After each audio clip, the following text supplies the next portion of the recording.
Hi friends, இன்றைக்கு சூப்பரான ஒரு நெத்திலி மீன் ஃப்ரை எப்படி பண்ணுறது அப்படின்ட்டு பார்க்கலாம்.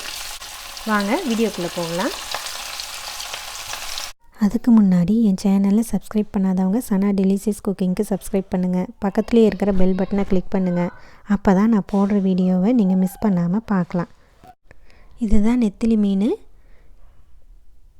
ஃபஸ்ட்டு தலையை பிச்சு எடுத்துடணும். தலையை பிக்கும்போதே உள்ளே இருக்கிற குடலெல்லாம் வெளியில் வந்துடும்.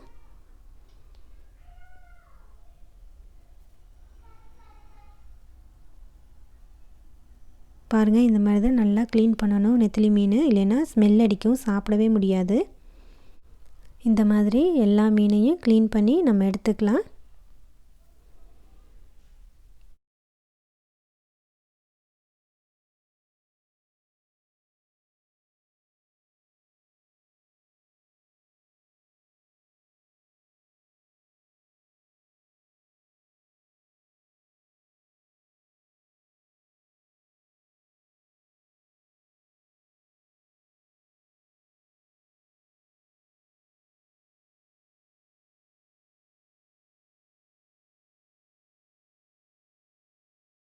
எல்லா மீனையும் நல்லா க்ளீன் பண்ணி வாஷ் பண்ணி எடுத்துட்டேன்.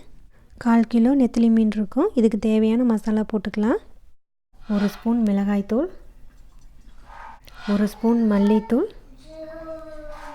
1/4 டீஸ்பூன் சீரகத்தூள், 1/4 டீஸ்பூன் சோம்புத்தூள், கரம் மசாலா 1/4 டீஸ்பூன், மிளகுத்தூள் 1/4 டீஸ்பூன், மஞ்சள் தூள் 1/4 டீஸ்பூன், இஞ்சி பூண்டு பேஸ்ட்டு 1 டீஸ்பூன், தேவையான அளவு சால்ட்டு, 1 டீஸ்பூன் லெமன் ஜூஸ் போட்டு நல்லா மிக்ஸ் பண்ணிடலாம். கொஞ்சம் கட் பண்ண மல்லித்தழை, கட் பண்ண கருவேப்பிலை போட்டு மசாலாவெல்லாம் நல்லா பிசைஞ்சுக்கலாம். இப்போ இந்த நெத்திலி மீனை மசாலாவோடு போட்டு பிரட்டி எடுத்துக்கலாம்.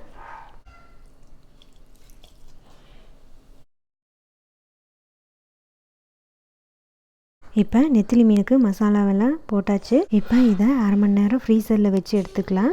அப்போ தான் மீனில் மசாலாவெல்லாம் நல்லா பிடிக்கும். 1/2 மணி நேரம் கழித்து எடுத்து ஃப்ரை பண்ணலாம். 1/2 அன் ஹவர் ஆயிடுச்சு. ஃப்ரீசர்லேருந்து மீன் எடுத்துட்டேன். இப்போ 3 ஸ்பூன் கார்ன்ஃப்ளவர் மாவு போட்டு நல்லா மிக்ஸ் பண்ணிடலாம். அப்போ தான் நல்லா கிறிஸ்பியாக வரும். ஃபிஷ்ஷு சாப்பிட்றதுக்கு ரொம்ப நல்லாயிருக்கும்.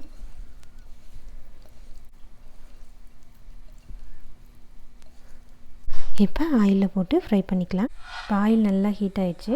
மீன் போட்டு ஃப்ரை பண்ணிக்கலாம்.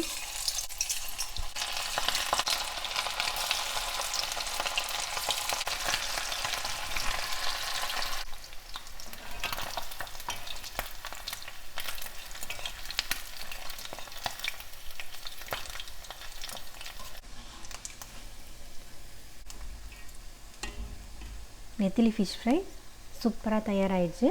இந்த ரெசிபியை உங்கள் வீட்டில் நீங்கள் மறக்காமல் ட்ரை பண்ணி பாருங்கள். இந்த வீடியோ பிடிச்சிருந்ததுன்னா லைக் பண்ணுங்கள், ஷேர் பண்ணுங்கள், கமெண்ட் பாக்ஸில் கமெண்ட் பண்ணுங்கள். என் சேனலை சப்ஸ்கிரைப் பண்ணாதவங்க சனா டெலிஷியஸ் குக்கிங்க்கு சப்ஸ்கிரைப் பண்ணுங்கள். பக்கத்துலேயே இருக்கிற பெல் பட்டனை கிளிக் பண்ணுங்கள். அப்போ தான் நான் போடுற வீடியோவை நீங்கள் மிஸ் பண்ணாமல் பார்க்கலாம். ஓகே ஃப்ரெண்ட்ஸ், நான் மறுபடியும் இதே மாதிரி சூப்பரான ரெசிபியோடு உங்களை வந்து சந்திக்கிறேன். நன்றி.